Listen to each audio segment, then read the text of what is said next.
نحمدہ ونصلی علی رسولہ الکریم اعوذ باللہ من الشیطان الرجیم بسم اللہ الرحمن الرحیم رب اشرح لی صدری ویسر لی امری واحلل عقدۃ من لسانی یفقہوا قولی۔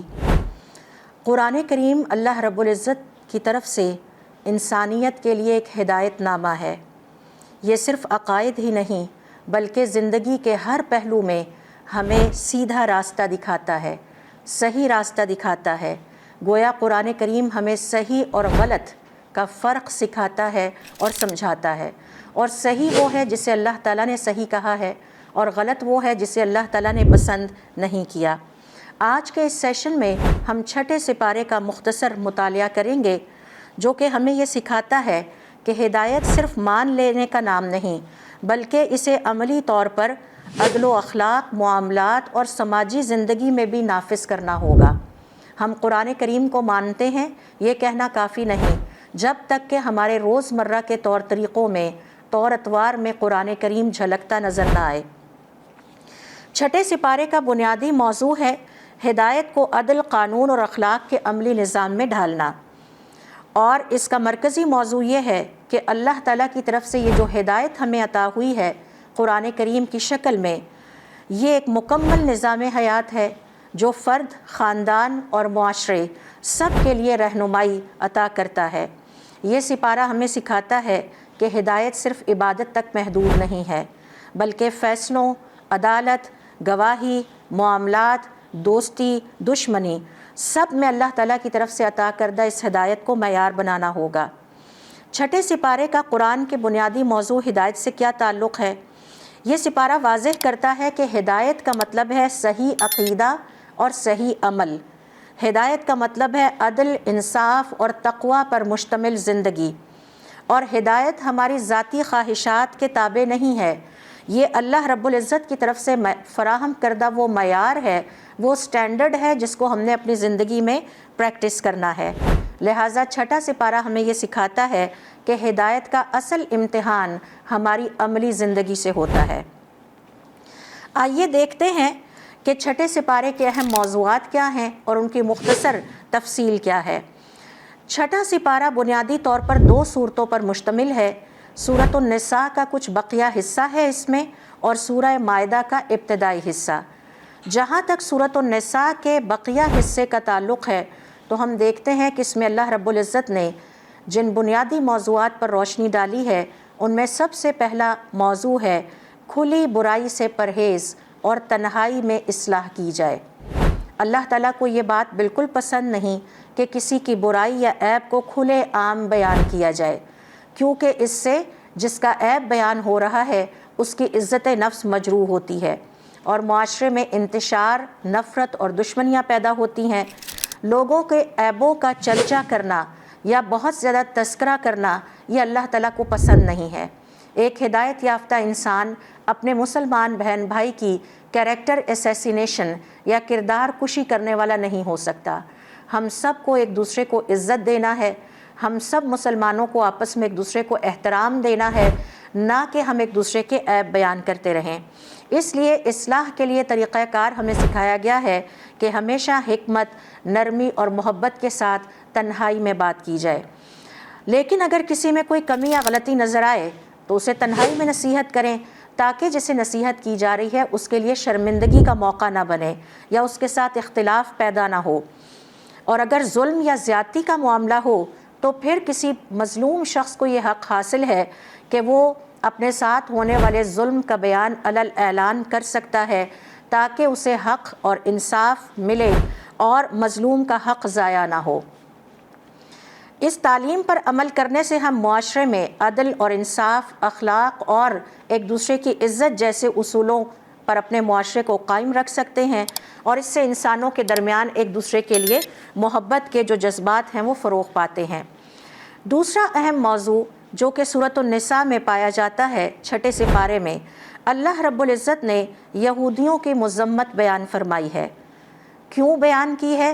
اس لیے کہ یہودیوں کے اعمال حق کے خلاف تھے، اور انہوں نے اللہ تعالیٰ کا کہنا ماننے کی بجائے، اللہ تعالیٰ کا حکم ماننے کی بجائے اللہ تعالیٰ کے حکم کو ماننے میں ٹال مٹول سے کام لیتے رہے، اسے ڈیلے کرتے رہے، سازشیں چلاتے رہے اور فریب کا راستہ اپناتے رہے۔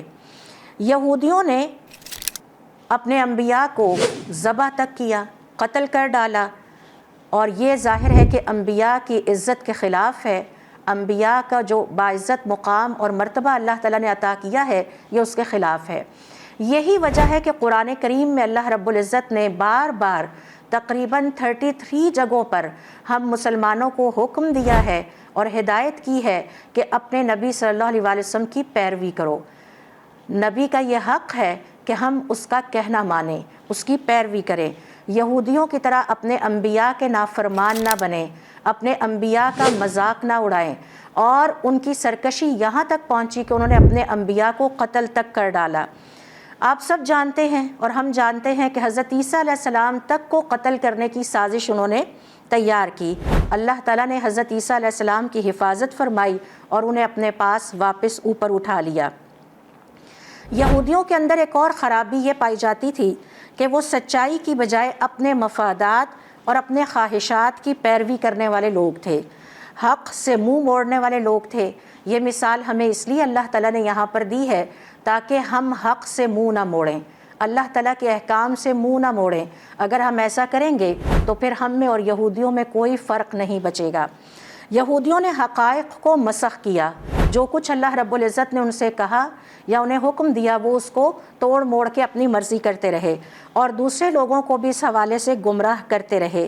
لہٰذا ان کی سب سے بڑی غلطی یہ تھی کہ انہوں نے جھوٹ اور فریب کا استعمال کیا۔ یہ مثال ہمیں دوبارہ یہاں اس لیے دی جا رہی ہے کہ ہم مسلمان ایسی غلطی کا ارتکاب نہ اللہ کے حق میں کریں اور نہ حضور اکرم صلی اللہ علیہ وسلم کے حق میں کریں۔ اور پھر اللہ رب العزت نے ان کی دلوں کی سختی کو بیان کیا کہ کس طرح وہ اللہ تعالیٰ کی احکام کے دشمن بن گئے تھے۔ بعض اوقات اللہ تعالیٰ کی نافرمانی میں انسان اتنا آگے چلا جاتا ہے کہ اس کا دل سخت ہو جاتا ہے اور اسے اللہ تعالیٰ کے احکام سے دشمنی اختیار کرنے لگتا ہے۔ اسے اللہ تعالیٰ کے احکام اچھے نہیں لگتے، اسے اللہ تعالیٰ کی شریعت اچھی نہیں لگتی، اسے اپنے پیغمبر حضور اکرم صلی اللہ علیہ وسلم کی سنتیں اچھی نہیں لگتیں۔ جب ہم حضور اکرم صلی اللہ علیہ وسلم کی سنتوں کو اپنی زندگی میں پریکٹس نہیں کرتے، ان پہ عمل نہیں کرتے، تو اس کا مطلب یہی ہے کہ ہمارے نزدیک ان سنتوں کی کوئی اہمیت نہیں ہے۔ یہ تمام نکات ہمیں یہ سبق دیتے ہیں کہ حق کی راہ پر ثابت قدم رہنا ضروری ہے۔ یہودیوں والی کجی اور خرابی ہمارے اندر نہیں پیدا ہونی چاہیے۔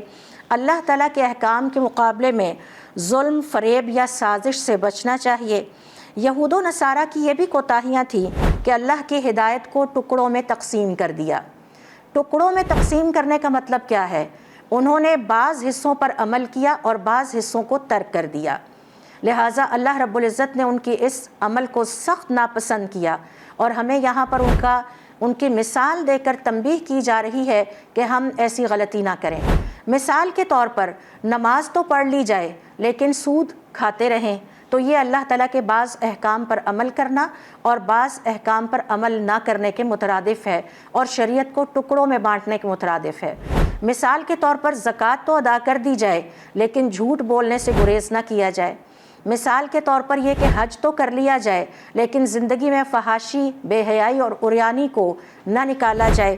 تو یہ غلطیاں یہودی اور عیسائی کرتے رہے کہ اللہ کی ہدایت کو ٹکڑوں میں تقسیم کیا، بعض حصوں پر ایمان لائے، ان پہ عمل کیا اور بعض حصوں کو انہوں نے ترک کر دیا۔ پھر یہود و نصارہ کی ایک کوتاہی اور بھی تھی، ایک غلطی اور بھی تھی کہ دنیاوی مفادات کو دین پر ترجیح دی۔ وہ چیز جو انہیں دنیاوی لحاظ سے اچھی لگتی تھی وہ اسے کر لیتے تھے اور اپنے دین کے احکام کو، اللہ تعالیٰ کے احکام کو پس پش ڈالتے تھے۔ مثال کے طور پر اگر کوئی شخص اٹھ کر نماز نہیں پڑھتا تو اس کا مطلب ہے کہ وہ اپنی دنیا کو ترجیح دے رہا ہے اور اپنے دین کو پس پش ڈال رہا ہے۔ تو یہ وہ غلطیاں ہیں اور وہ کوتاہیاں ہیں جن کی وجہ سے اللہ رب العزت نے یہودیوں کی مذمت بیان کی اور سورۃ الفاتحہ میں ہمیں سکھا دیا کہ اللہ تعالیٰ سے یہ دعا کیا کریں کہ اللہ تعالیٰ ہمیں ان لوگوں میں شامل نہ کرنا جن پر تیرا غضب ہوا، اور وہ غضب کن پر ہوا؟ یہودیوں پر ہوا۔ لہٰذا اب اگر ہم چاہتے ہیں کہ ہمارا شمار ہدایت یافتہ افراد میں ہو تو ہمیں وہ غلطیاں نہیں دہرانی جو یہودی کرتے رہے ہیں۔ اسی سپارے میں اللہ رب العزت نے سورۃ النساء کے اس بقیہ حصے میں عیسائیوں کی مذمت بھی بیان کی ہے۔ اللہ رب العزت نے نصارہ کی مذمت یہ کی ہے کہ وہ حضرت عیسیٰ علیہ السلام کے بارے میں غلو اور مبالغہ آرائی کا شکار ہوئے اور عقیدہ تثلیث کے قائل ہو گئے۔ عیسائیوں نے حضرت عیسیٰ علیہ السلام کو اللہ کا شریک یا اللہ کے برابر سمجھنا شروع کر دیا، لہٰذا اللہ تعالیٰ کا اپنا ایک مقام اور رتبہ ہے اور اللہ کے بعد انبیاء کا اپنا ایک مقام اور رتبہ ہے۔ ہم اللہ تعالیٰ کے ساتھ انبیاء کو بھی شریک نہیں کر سکتے، کسی چیز کو اللہ تعالیٰ کا شریک نہیں بنایا جا سکتا، لیکن حضرت عیسیٰ علیہ السلام کو عیسائیوں نے مبالغہ آرائی کرتے ہوئے اللہ کے برابر سمجھنا شروع کر دیا۔ اللہ تعالیٰ نے قرآن کریم کے اس حصے میں عیسائیوں کے اس عقیدے کو مسترد فرما دیا ہے کہ یہ جو وہ کہتے ہیں کہ اللہ، حضرت عیسیٰ اور روح القدس تین مل کر ہمارا ایک خدا بنتا ہے، یہ عقیدہ غلط ہے۔ چونکہ عیسائیوں نے حقیقت سے ہٹ کر نبی علیہ السلام کے بارے میں افراط اور تفریط سے کام لیا، لہٰذا ان کی مثال دے کر ہمیں بتایا جا رہا ہے کہ ایک ہدایت یافتہ انسان کا عقیدہ توحید کے حوالے سے مائنڈ بالکل کلیئر ہونا چاہیے۔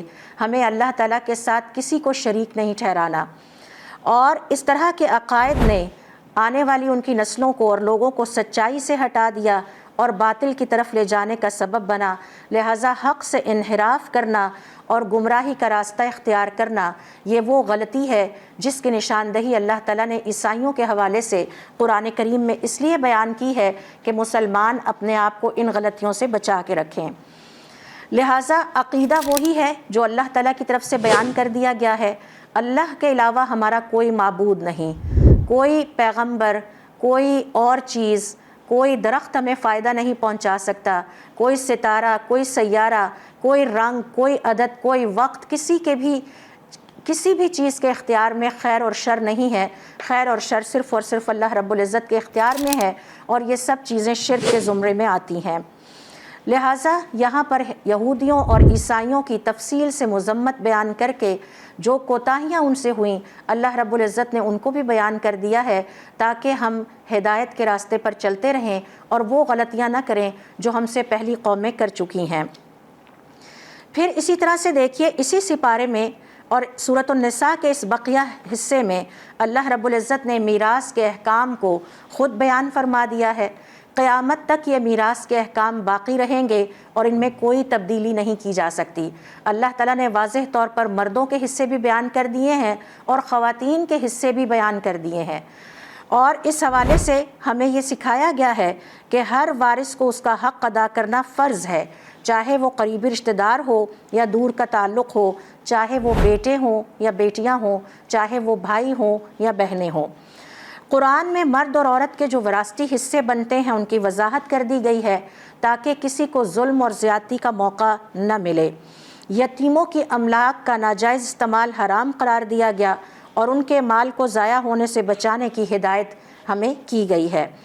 جہاں تک بیٹی اور بہنوں کے حصے کی وضاحت ہے تو آپ غور کیجئے کہ یہ دنیا کی وہ واحد کتاب ہے جو خواتین کے وراثت میں حصوں کو بیان کر رہی ہے، اور اللہ تعالیٰ نے یہ حصے خود مقرر کر دیے ہیں۔ اب کسی باپ، بھائی یا بیٹے یا شوہر کو یہ حق حاصل نہیں کہ وہ ان حصوں میں کوئی رد و بدل کرے۔ اگر کسی شخص کی صرف ایک بیٹی ہو تو اسے وصیت یا میراث میں آدھا حصہ ملتا ہے۔ اگر 2 یا زیادہ بیٹیاں ہوں تو ان کا 2/3 حصہ برابر تقسیم کیا جائے گا۔ اگر وارثوں میں بیٹیاں بھی ہوں اور بھائی بھی ہوں تو لڑکے کو لڑکی کے حصے کا دوگنا ملتا ہے۔ اللہ رب العزت نے وحی نازل کر کے یہ حصے مقرر کر دیے ہیں، اب ہم ان میں کوئی تبدیلی نہیں کر سکتے، اور ان کو اگر پریکٹس کیا جائے تو اس سے معاشرے میں عدل و انصاف کو فروغ ملتا ہے اور خاندان ٹوٹنے سے بچتے ہیں۔ لہٰذا ایک ہدایت یافتہ انسان کی ذمہ داری ہے کہ خاندان اور معاشرے کے ہر فرد کے حقوق کی حفاظت اپنے رب کو راضی کرنے کے لیے کرے، عدل و انصاف قائم رکھے اور قرآن کریم کی ہدایت کے مطابق میراث تقسیم کی جائے۔ سورۃ المائدہ کا جہاں تک تعلق ہے وہ بھی اسی سپارے میں ہے، اور اس کا پہلا موضوع ہے جو ہمیں سکھایا گیا ہے کہ وعدے اور عہد کی پاسداری کی جائے۔ یہاں ہم مسلمانوں کو تاکید کی گئی ہے کہ ہم جو وعدے اللہ سے کریں اور جو وعدے اللہ کی مخلوق سے کریں، چاہے وہ کسی یہودی سے کریں یا کسی مسلمان سے کریں، وہ جائز وعدے اور عہد پورے کیے جائیں، اور اس حوالے سے ہدایت یافتہ انسان وہی ہے جو اپنے وعدوں کو، اپنی کمٹمنٹس کو پورا کرنے والا ہوتا ہے۔ وعدے پورا کرنا کسی بھی انسان کی ایمانداری اور مومن ہونے کی نشانی ہے۔ یہ نہ صرف ہماری اخلاقی ذمہ داری ہے بلکہ اس سے معاشرے میں اعتماد بھی پیدا ہوتا ہے۔ ہم انسان آپس میں ایک دوسرے کے ساتھ جو لین دین کرتے ہیں، جو بزنس کرتے ہیں، وہ کمٹمنٹس پر ہی بیس کرتا ہے۔ جو لوگ وعدہ توڑتے ہیں وہ نہ صرف اپنے رب کے سامنے باعزت مقام سے اتر جاتے ہیں، وہ اس مقام کو کھو بیٹھتے ہیں، بلکہ دوسروں کے دلوں میں شکوک اور شبہات بھی پیدا کرتے ہیں، اور ایسے شخص کے لیے آخرت میں سخت عذاب کی وعید بھی سنائی گئی ہے۔ اللہ رب العزت فرماتے ہیں، وعدہ نبھانا ایمان کا حصہ ہے اور ایمان کی کمزوری وعدے توڑنے سے ظاہر ہوتی ہے۔ وعدہ توڑنے والا انسان کبھی ہدایت نہیں پا سکتا۔ اہدنا الصراط المستقیم، اے اللہ تعالیٰ ہمیں سیدھا راستہ دکھا دے، ہدایت کا راستہ دکھا دے۔ تو ہدایت کا راستہ یہ ہے کہ ہم اپنے وعدوں کو پورا کرنے والے ہوں۔ زندگی کے ہر معاملے میں ہدایت یافتہ انسان ایماندار ہوتا ہے اور وفادار ہوتا ہے۔ وہ اپنے رب کا بھی وفادار ہوتا ہے، وہ اپنے نفس کا بھی وفادار ہوتا ہے، وہ اپنے خاندان اور معاشرے کے لیے بھی وفادار ہوتا ہے۔ سورۃ المائدہ میں اللہ رب العزت نے حلال اور حرام کا تذکرہ بھی وضاحت سے کیا ہے کہ کچھ کھانے حرام ہیں، جیسے خون، خنزیر کا گوشت اور وہ جانور جو اللہ کے نام کے بغیر ذبح کیے جائیں۔ یہ شرعی حکم نہ صرف جسمانی پاکیزگی کے لیے ہے بلکہ حلال کھانے سے اور جائز چیزیں کھانے سے روحانی طہارت بھی حاصل ہوتی ہے، اس سے ہم روحانی قوت بھی حاصل کرتے ہیں۔ حلال کھانے کی پیروی انسان کو برکت والا بناتی ہے اور حرام سے بچنا دراصل تقویٰ کی علامت ہے۔ ایماندار شخص حرام سے اپنے عمل اور رزق کو ہمیشہ پاک رکھتا ہے۔ یاد رہے، حلال اور حرام کا تعلق ہمارے کھانے سے بھی ہے، حلال اور حرام کا تعلق ہمارے لباس سے بھی ہے، حلال اور حرام کا تعلق ہمارے رویوں اور عادتوں سے بھی ہے، جسے ہم اخلاق اور کردار کہتے ہیں۔ مثال کے طور پر جھوٹ بولنا حرام ہے، اس کا تعلق ہمارے قول سے ہے، ہمارے رویے سے ہے، اور سچ بولنا نیک عمل ہے، اللہ تعالیٰ کو پسند ہے۔ غیبت حرام ہے، اللہ رب العزت نے ہمیں اس سے روکا ہے۔ اسی طرح سے اس کے مقابلے میں زبان سے کوئی خیر کے کلمات نکالنا یا خیر کی بات کہنا یا کسی کو خیر سکھانا، یہ اللہ تعالیٰ کو پسند ہے۔ لہٰذا قرآن کریم ہمیں ہدایت دیتا ہے کہ ہر کھانے پینے کی چیز کو اللہ تعالیٰ کے حکم کے مطابق اختیار کریں۔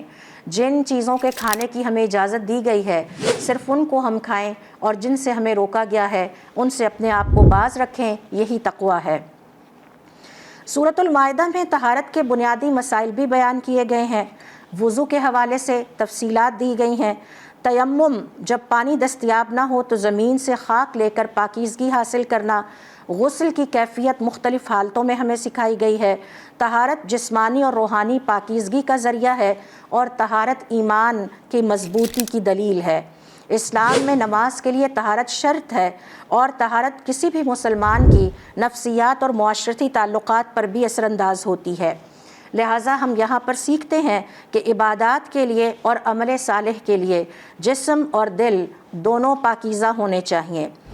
سورۃ المائدہ میں ہی ہم دیکھتے ہیں کہ اللہ رب العزت نے حابیل اور قابیل کا قصہ بیان کیا ہے، جہاں قتل ہوتا ہے، دو بھائی آپس میں ایک دوسرے کے ساتھ اختلاف کا شکار ہو جاتے ہیں۔ یہاں پر یہ قصہ بیان کرنے کا مقصد انسانیت کو ایک سبق دینا ہے، اور وہ سبق یہ ہے کہ حسد سے اپنے آپ کو بچائیں۔ ہمارے درمیان ہمارے پاس جو بھی کچھ ہے، جو نعمتیں بھی ہیں، وہ اللہ تعالیٰ کی تقسیم ہے اور اللہ تعالیٰ کی مرضی ہے۔ جب حسد کے جذبات پیدا ہوتے ہیں تو حسد پھر ظلم کی طرف بھی لے جاتا ہے اور جھوٹ کی طرف بھی لے جاتا ہے، اور اللہ تعالیٰ کی دیگر نافرمانیوں کا ارتکاب ہونے لگتا ہے۔ اس قصے کے ذریعے سے ہمیں سکھایا گیا ہے کہ غیر جانبدار جان کی بے وجہ اس کی جان لینا یہ جائز نہیں ہے۔ قرآن کریم میں قتل کو کبیرہ گناہوں میں شمار کیا گیا ہے اور اس کے بارے میں سخت ہدایات دی گئی ہیں۔ چوری کو بھی حرام عمل قرار دیا گیا ہے۔ یہ معاشرتی امن و امان کو نقصان پہنچانے والا ایک ایسا عمل ہے جو اللہ تعالیٰ کو بھی ناپسند ہے، اور اللہ تعالیٰ نے فرمایا کہ جرم کرنے والے دنیا اور آخرت میں سزا کے مستحق ہیں۔ یہ ہمیں سکھاتا ہے کہ انسان کی زندگی مقدس ہے۔ ایک مسلمان کی جان، ایک مسلمان کا مال اور ایک مسلمان کی عزت دوسرے مسلمان پر حرام ہے، یعنی حرمت والی ہے، مقدس ہے، اور اس کی حفاظت کرنا ہر مسلمان کی ذمہ داری ہے۔ پھر ہم یہاں دیکھتے ہیں کہ یہود اور نصارہ کی مذمت بیان کی گئی ہے، کیونکہ یہودیوں نے اللہ کے کلام کی تکذیب کی، عمل نہیں اس پہ کیا، اور نبیوں کے ساتھ سرکشی اور بغاوت والا رویہ اپنایا، خود کو اللہ کا بیٹا کہلایا اور اللہ تعالیٰ کی نافرمانیاں کرتے رہے، اور پھر ان پر اللہ تعالیٰ کا عذاب آیا اور انہیں تنبیہ کی گئی۔ مسلمانوں کو یہ تعلیم دی گئی ہے کہ نان مسلم کے ساتھ تعلقات میں محتاط رہیں، ان کے ساتھ عدل و انصاف سے کام لیا جائے، لیکن چوکنے بھی رہیں۔ اور حضرت داؤد اور حضرت عیسیٰ علیہ السلام جو کہ بہت بڑے انبیاء گزرے ہیں یہودیوں کے اور عیسائیوں کے، کس طرح مجبور ہو گئے اس بات پر کہ وہ اپنی قوم پر لعنت بھیجیں، کیونکہ وہ اللہ تعالیٰ کے سخت نافرمان اور سرکش ہو گئے تھے۔ چھٹا سپارہ ہمیں یہ پیغام دیتا ہے کہ ہر وعدے اور عہد کی پاسداری ایمان کی علامت ہے۔ حرام چیزوں سے بچنا، اور اس زندگی میں ہمیں حلال پر اکتفا کرنا ہوگا۔ طہارت جسمانی اور روحانی زندگی میں ایمان کی بنیاد ہے۔ پھر یہ سپارہ ہمیں سکھاتا ہے کہ ظلم اور بددیانتی اور اپنے وعدے توڑنا ہدایت یافتہ انسان کا شیوا نہیں۔ اسلام کا مقصد انتقام نہیں ہے بلکہ اصلاح ہے۔ ہدایت صرف ماننے کا نہیں بلکہ نافذ کرنے کا نام بھی ہے۔ عدل و انصاف ایمان کی علامت ہے۔ شریعت کی پابندی کے بغیر ہدایت مکمل نہیں ہو سکتی۔ یعنی ہم یہ کہیں کہ ہم مسلمان ہیں، لا الہ الا اللہ کہتے رہیں، اور ساتھ ساتھ ہم وہ تمام کام کریں جو اللہ تعالیٰ کو پسند نہیں ہے، جو ہماری شریعت کے منافی ہیں، تو یہ بات ہمیں ذہن میں رکھنی چاہیے کہ شریعت کی پابندی کے بغیر ہدایت مکمل نہیں ہوتی، اور ایسا خالی ایمان جس کے ساتھ عمل صالح نہیں ہے، قیامت کے دن ہمارے کچھ کام نہیں آئے گا۔ وعدوں کی پاسداری ہدایت یافتہ انسان کی پہچان ہے۔ اخلاقی اصول دشمنی میں بھی ترک نہیں کیے جاتے۔ ہمارے سامنے اگر دشمن بھی آ جائے تو ہمیں تاکید کی گئی ہے کہ ہم ان کے ساتھ اخلاقی اصولوں کے مطابق برتاؤ کریں۔ ہمارے ساتھ اگر نان مسلمز رہتے ہیں، غیر مسلم رہتے ہیں، تو ہمیں ان کے ساتھ بھی عدل و انصاف کو ملحوظ خاطر رکھنا ہوگا اور عدل و انصاف والا برتاؤ کرنا ہوگا۔ ظلم، قتل اور چوری سے بچنا اور معاشرے میں انصاف قائم کرنا ہم سب کا فرض ہے، اور اس حوالے سے اگر ہم کسی جگہ بھی دیکھیں کہ کسی انسان کے ساتھ ظلم ہو رہا ہے تو اس کی دفاع میں آواز اٹھانا اور اس کی حمایت میں آواز اٹھانا ہمارے فرائض میں ہے۔ نافرمان اور سرکش لوگوں سے محتاط رہنا ہے، اور اللہ تعالیٰ کی اطاعت میں ہمیں مستقل مزاجی کا مظاہرہ کرنا ہوگا، خواہ حالات ہمارا ساتھ دیں یا نہ دیں، خواہ وقت ہمارا ساتھ دے یا نہ دے، خواہ ہمارے رشتہ دار ہمارا ساتھ دے یا نہ دے، لیکن ہماری زندگی کا ایک ہی مقصد ہے کہ ہم نے اللہ تعالیٰ کے بتائے ہوئے طریقوں کے مطابق اپنی زندگی گزارنی ہے اور اپنے رب کو راضی کرنے کی پوری کوشش کرنی ہے۔ اللہ رب العزت سے دعا ہے کہ اللہ تعالیٰ ہمیں اپنی کامل ہدایت عطا فرمائے، ہمیں حق اور باطل میں تمیز کرنا سکھا دے، اور حق کو حق سمجھنا اور اس پر عمل کرنے کی توفیق عطا فرمائے، باطل کو باطل سمجھنا اور اس سے بچنے کی توفیق عطا فرمائے۔ اے اللہ تعالیٰ ہمارے فیصلوں، معاملات اور اخلاق کو اپنی ہدایت کے تابع فرما دے۔ سبحانک اللہم و بحمدک اشہد ان لا الہ الا انت استغفرک و اتوب الیک۔